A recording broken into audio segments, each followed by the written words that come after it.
Una noche en Galilea, junto a la orilla donde el agua rompe en susurros, un grupo se reunió alrededor de una lámpara y de unos pergaminos. La lectura del Antiguo Testamento llegó a un pasaje inesperadamente brutal. Al terminar, Pedro levantó la vista, con la luz temblando en sus ojos, y preguntó: «Maestro, ¿cómo encaja este Dios con el Padre del que hablas?». La pregunta quedó suspendida en el aire, y en ese silencio se abrió una línea de investigación que cambiará la forma en que miras ciertos textos. Jesús revela que Yahvé era el demiurgo, y estas son las 5 pruebas ocultas. Antes de avanzar, una aclaración indispensable.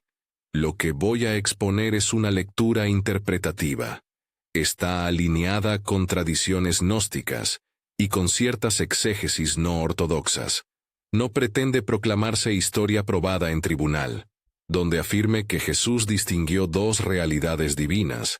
Lo haré según testimonios de tradiciones alternativas y textos gnósticos, no como una cita literal de los evangelios canónicos. Tomar esto como una hipótesis crítica, no como un dogma, es necesario para mantener la honestidad intelectual. Si quieres reexaminar la Biblia con una nueva clave, comenta: «Soy monad», y quédate hasta el final.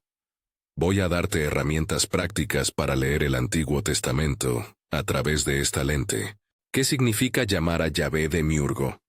Empecemos por los conceptos básicos, claros y concisos. Demiurgo es un término filosófico.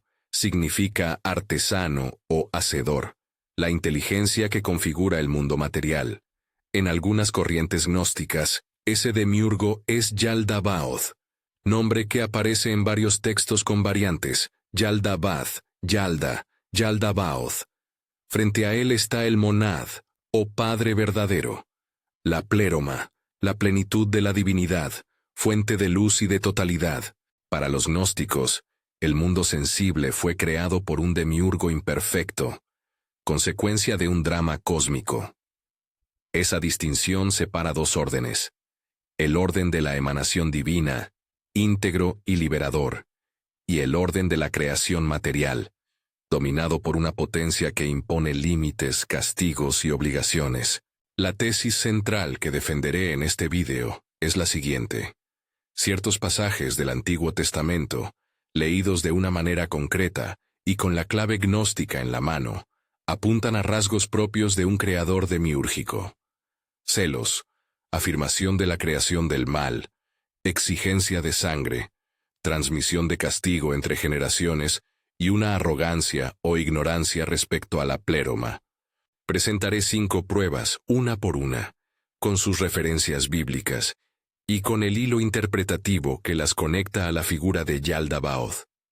Repetiré al final el test que Jesús enseñó, según esta lectura, para que puedas discernir por ti mismo si una enseñanza pertenece al demiurgo o al padre mónada.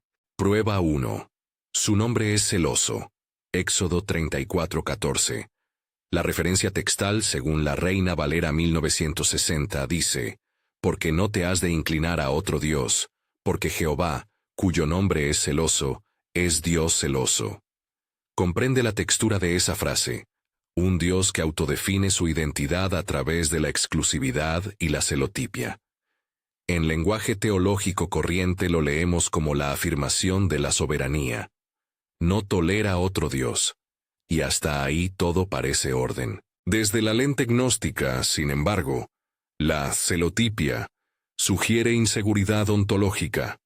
Un ser que proclama su celosía como atributo capital revela la necesidad de ser reconocido y temido para sostener su dominio.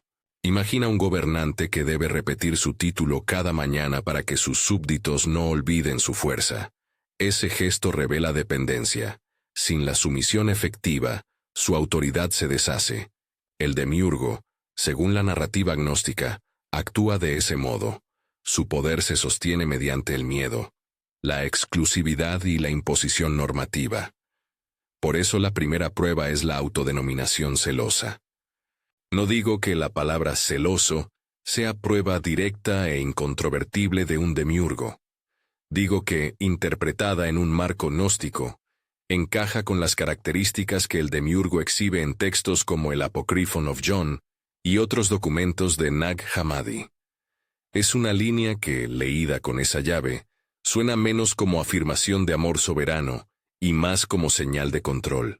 Prueba 2. Yo formo la luz y creo las tinieblas. Hago la paz y creo el mal. Isaías 45:7.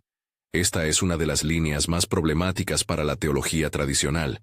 Según la ROR 1960, Isaías 45:7 dice: Yo formo la luz y creo las tinieblas, hago la paz y creo el mal. Leída literalmente sugiere que el Creador es autor tanto del bien como del mal. Desde la exégesis clásica hay diversas soluciones. Mal, en hebreo, ra, puede significar calamidad o adversidad, y el versículo en contexto afirma la soberanía total de Dios sobre la historia. Pero la lectura gnóstica toma la frase en otra dirección. Si un ser crea tanto la luz como la tiniebla, la paz y el mal, entonces su obra no es la de una plenitud que transciende la dualidad, sino la de un artífice que maneja fuerzas contradictorias y produce el desorden moral del mundo. Esa es la lógica del demiurgo. No un origen impecable, sino un hacedor que incluye el mal en su manufactura. Esto no es un simple juego semántico. En los textos gnósticos, el demiurgo no es moralmente perfecto. Actúa con imperfección, incluso con ignorancia y orgullo. Ver a Yahvé como creador del mal, o, mejor, como responsable del aparato que origina el mal, explica por qué el mundo físico aparece plagado de injusticias, de sufrimiento inevitable y de leyes que someten. Otra vez, esto es interpretativo. Varios exegetas sostendrían que Isaías habla de la soberanía divina sobre los eventos, incluidas calamidades, no de la invención intencional del mal como principio activo. Pero si aceptamos la hipótesis gnóstica, esa frase se convierte en una marca. Quien declara «yo creo el mal» podría ser identificado con un demiurgo que legisla el funcionamiento de un mundo donde el sufrimiento es constitutivo. Prueba 3. El sistema sacrificial. Levítico 1:7 y la teología de la sangre. El tercer conjunto de evidencias es práctico y ritual. Levítico, especialmente los capítulos 1 a 7, estructura un sistema sacrificial minucioso. Holocaustos, expiaciones, ofrendas de sangre. En la lectura tradicional, los sacrificios sirven para la comunión, para la purificación del pecado y para restaurar la relación con Dios. En la lectura gnóstica y crítica que propongo, el criterio ritual funciona como un mecanismo que alimenta la autoridad del demiurgo. La sangre como moneda simbólica que mantiene el orden. El demiurgo no solo exige obediencia moral, demanda compensaciones y procedimientos para mantener el equilibrio de su creación. Jesús, en varios pasajes de los evangelios canónicos, critica la religiosidad ritual vacía. Misericordia quiero, y no sacrificio. Interpretación basada en Mateo 9:13 y 12:7, citando Oseas 6:6. Es relevante que el propio Jesús desplace el centro desde la mecánica sacrificial hacia la misericordia y el recuerdo interior. Si aceptamos que Jesús estaba señalando una diferencia entre la ley sacrificial, propia de un régimen demiúrgico, y la llamada a la conciencia de la pléroma, entonces el rechazo de la sangre ritual encaja en una estrategia de desactivación del control. No más pagar con sangre lo que la humanidad necesita para recordar su origen. No estoy diciendo que los sacrificios fueran meramente un ardid de poder interesado. Fueron una forma religiosa con sentido histórico y teológico.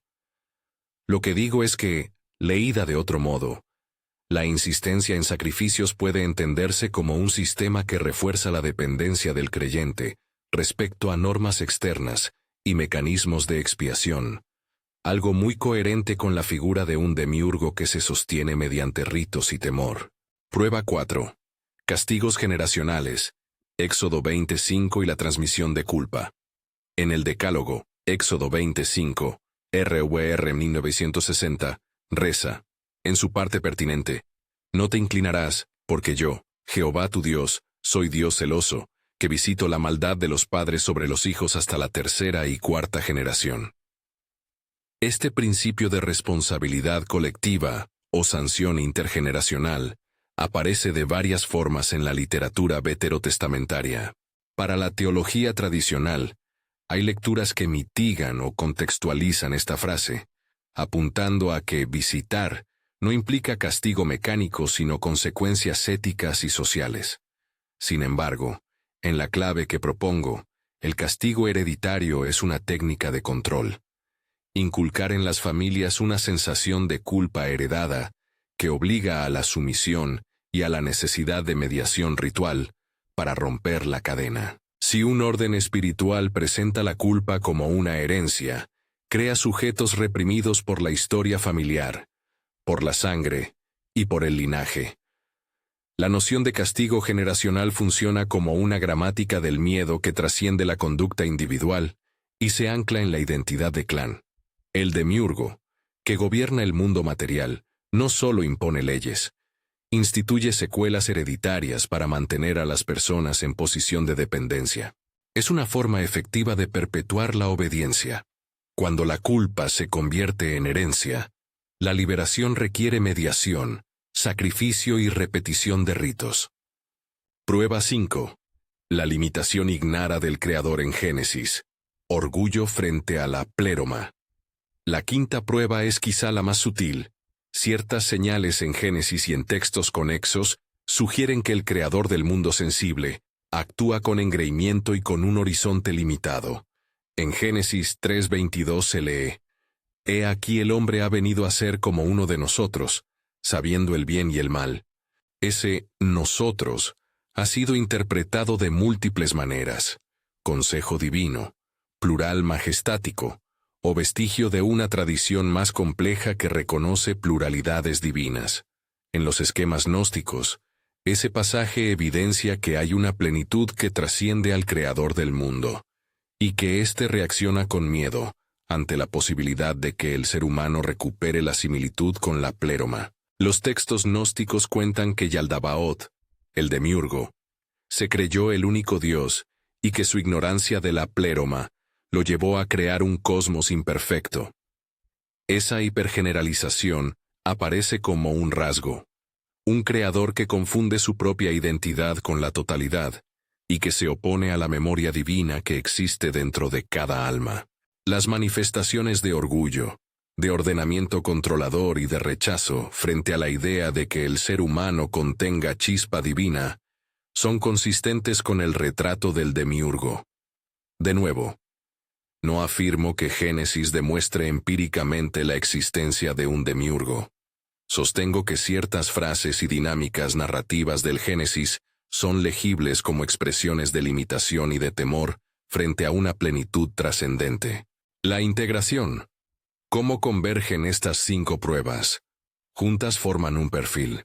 Un creador que proclama celosía, que se adjudica la potestad sobre el mal, que exige sangre, que impone castigos intergeneracionales y que exhibe orgullo e ignorancia respecto de una plenitud superior. Tal perfil corresponde, en la literatura gnóstica, a Yaldabaoth. Esta identificación no pretende sustituir la lectura tradicional, sino abrir una posibilidad hermenéutica, que el Antiguo Testamento contiene, en algunos de sus textos y capas, elementos que permiten imaginar a Yahvé como una figura demiúrgica, no en el sentido de un ser maligno absoluto, sino en el sentido técnico de un artífice limitado, cuya lógica de gobierno difiere radicalmente de la monada o Padre verdadero. Importante, la conexión entre Jesús y esta distinción no es afirmación literal de que él pronunció la palabra Yaldabaoth en público. Los evangelios canónicos no contienen esa fórmula. Lo que sostienen distintos textos gnósticos, y lo que algunos estudiosos proponen, es que la enseñanza de Jesús, en ciertos cristianismos primitivos, fue interpretada como un señalamiento de 2 órdenes, es decir, según algunas tradiciones gnósticas y ciertas lecturas patrísticas, Jesús habría puesto en tensión la ley y el reino, la ley que ata y el anuncio de una plenitud que libera. Interpretado así, su crítica a la ley ritual y su énfasis en el recuerdo, anamnesis, y en la presencia de la chispa divina en el humano, se vuelven coherentes con una enseñanza que distingue la autoridad demiúrgica de la autoridad paternal mónada. Ahora, ¿cómo saber cuándo una enseñanza pertenece a Yaldabaoth y cuándo a la monad? Aquí entra la prueba de Jesús que integra la exposición. Es un criterio práctico, casi heurístico para discernir. Observa la lógica operativa de la enseñanza. Si una tradición espiritual funciona mediante demanda, amenaza, control externo, sacrificios perpetuos y promesas ligadas a la obediencia penal, entonces opera con características demiúrgicas. Si, por el contrario, una enseñanza proclama que dentro de ti reside la chispa divina, que la salvación es recuerdo y liberación interior, y que la relación con lo divino no depende de mediadores coercitivos, sino de la apertura a la pléroma, entonces se aproxima a la lógica monádica. Repite conmigo. Demanda y amenaza. Demiurgo, emanación y recuerdo, monad.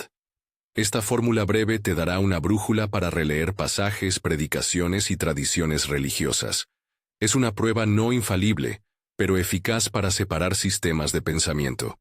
Y es coherente con la manera en que, según los textos gnósticos, Jesús enseñó a distinguir, no tanto por el nombre que se pronuncia, sino por la calidad del vínculo que propone. Veamos algunos ejemplos prácticos para afinar ese test. Piensa en una comunidad que centra su espiritualidad en la obediencia a normas que prometen favor en la acumulación material o seguridad frente a calamidades, que exige ritos costosos para obtener protección, que culpa a generaciones por hechos de los ancestros, y que enfatiza la culpa y la dependencia. Esa comunidad, evaluada por nuestro test, exhibe rasgos demiúrgicos. En cambio, imagina una comunidad que proclama la soberanía interior, que fomenta prácticas para recordar la divinidad nacida en cada uno, que interpreta los mandamientos como guías para revelar la plenitud y no como instrumentos de condena. Esa comunidad apunta hacia la monada. No hay que confundir crítica y desprecio.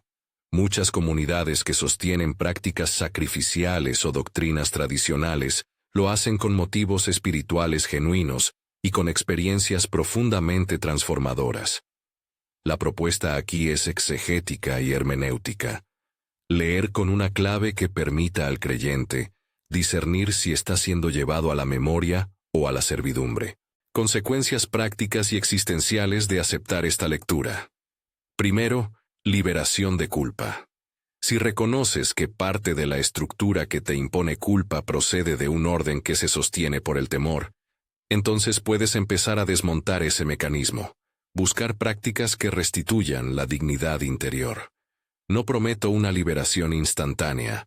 El proceso de desaprender se construye en la experiencia y en la comunidad. Segundo, rechazo del sistema sacrificial como única vía de reconciliación. La relectura sugiere reorientar la espiritualidad desde ritos exteriores hacia prácticas de recuerdo interior, oración contemplativa, examen de conciencia, actos de compasión que no se entiendan como pago, sino como expresión de la luz que habita en ti. Tercero, la posibilidad de ruptura social. Aceptar esta lectura puede provocar tensiones con comunidades tradicionales. Reconócelo de antemano. Cambiar de marco interpretativo en materia de fe suele implicar costos, pérdida de pertenencia, confrontación con líderes, sospecha por parte de familiares. No lo minimizo, lo advierto. Advertencias y límites. Esta propuesta es polémica. El riesgo doctrinal es alto. No afirmes como dato histórico probado que Jesús dijo literalmente que Yahvé era Yaldabaoth. No afirmes que la Iglesia quemó todos los evangelios y por eso se ocultó la verdad, como una conspiración simple. Hay evidencia histórica compleja acerca de cismas, censuras y controles canónicos, pero no es mi propósito aquí reconstruir una conspiración. Donde hable de supresión o selección de textos diré, según ciertas tradiciones, o algunos estudios sostienen. Mantener esta prudencia es parte de la integridad del argumento.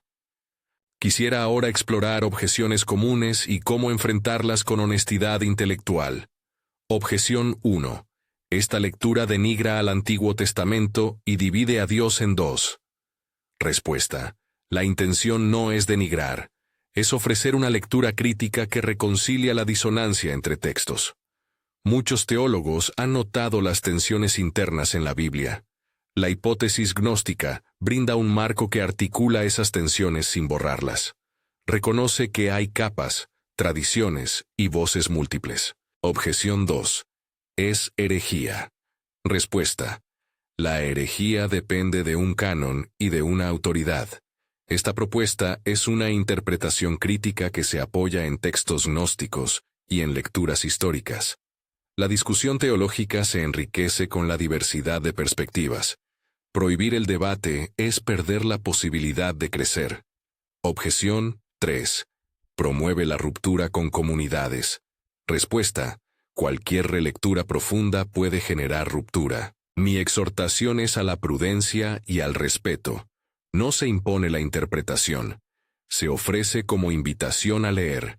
Volvamos al tema de Jesús y a cómo, sin decir nombres extracanónicos, su enseñanza pudo haber señalizado esta distinción. En los Evangelios se encuentran elementos que resuenan con la clave gnóstica. Énfasis en el reino interior, en la convicción de que la salvación es memoria y conocimiento, y rechazo de la hipocresía ritual. Estas resonancias no prueban más que potencial convergencia. Diferentes comunidades cristianas interpretaron la vida y las palabras de Jesús a la luz de sus propias matrices. Algunos cristianos primitivos, influenciados por corrientes místicas y platónicas, leyeron en Jesús la reivindicación de la monada. Otros, centrados en la ley, vieron en él un reformador. Historizar todo esto exige precisión, que excede el alcance de este vídeo. Lo que sí puedo afirmar es que hay nexos interpretativos suficientes como para sostener la hipótesis de que Jesús, en algunos círculos, fue leído como aquel que denuncia la autoridad de un Dios tirano en favor del recuerdo de la luz interior. ¿Qué hacer con esta lectura? Recomendaciones prácticas. Primero, estudia los textos en su contexto. Lee Éxodo 34:14, Isaías 45:7, Levítico 1:7, Éxodo 20:5, y los capítulos pertinentes de Génesis, y ten a mano traducciones serias. Segundo, compara esas lecturas con textos gnósticos. Por ejemplo, el apócrifo de Juan o algunos escritos de Nag Hammadi. Tercero, practica el test de Jesús. Aplica el criterio demanda-amenaza versus emanación-recuerdo a las enseñanzas que recibes. Cuarto, dialoga con líderes de confianza y con estudiosos. No te aísles. La relectura no es un acto solitario. Su fruto depende del diálogo y del discernimiento comunitario. Ahora, para anclar lo expuesto, repito las 5 pruebas en un enunciado breve y contundente. 1. La autodefinición como celoso. Éxodo 34:14, sugiere una identidad que necesita reconocimiento y imposición. 2. La afirmación de crear la luz y el mal. Isaías 45:7. Indica una obra que incorpora dualidad y responsabilidad por el mal. 3. El sistema sacrificial, Levítico 1:7, funciona como mecanismo de control y dependencia ritual. 4. El castigo generacional, Éxodo 20:5, instala culpa heredada como técnica de sujeción. 5. Las señales de orgullo e ignorancia frente a la pléroma en Génesis revelan la limitación del Creador. Conjuntas, estas pruebas forman el perfil demiúrgico que algunos textos gnósticos atribuyen a Yaldabaoth. Esta lectura, insisto, es interpretativa y polémica. Para cerrar, quiero ofrecerte una invitación práctica, una ética del reexamen. Si algo de lo que oíste te inquieta o te libera, no lo guardes solo. Comparte con una persona de confianza. Investiga. Relee los pasajes con la guía que te di. No te apresures a destruir lo que tu comunidad edificó. Pregunta, dialoga, comparte. La relectura no es una bala teológica, sino una herramienta para despertar. Un último punto sobre la responsabilidad. Si eliges tomar esta lectura como propia, hazlo con humildad epistemológica. No conviertas una hipótesis en arma de juicio contra otros creyentes. El propósito aquí es provocar un despertar, no crear nuevos enemigos. La libertad espiritual que proponemos no debe convertirse en soberbia. Esta es una lectura interpretativa gnóstica que contrasta con lecturas tradicionales. Su objetivo es invitar a la relectura, no a la confrontación. La propuesta es simple. Vuelve al Antiguo Testamento con esta clave en la mano y mira dónde las piezas encajan de otro modo. Observa la lógica detrás de mandatos y rituales. Pregúntate si un pasaje te empuja hacia la sumisión por miedo o te guía hacia la memoria de tu origen. Si este contenido te ha abierto una puerta, suscríbete y guarda este vídeo para la serie en la que profundizaremos en textos gnósticos, en la pléroma y en prácticas concretas para el recuerdo interior. Dale like si te ha ayudado a pensar y comparte con alguien que esté dispuesto a leer la Biblia con otros ojos.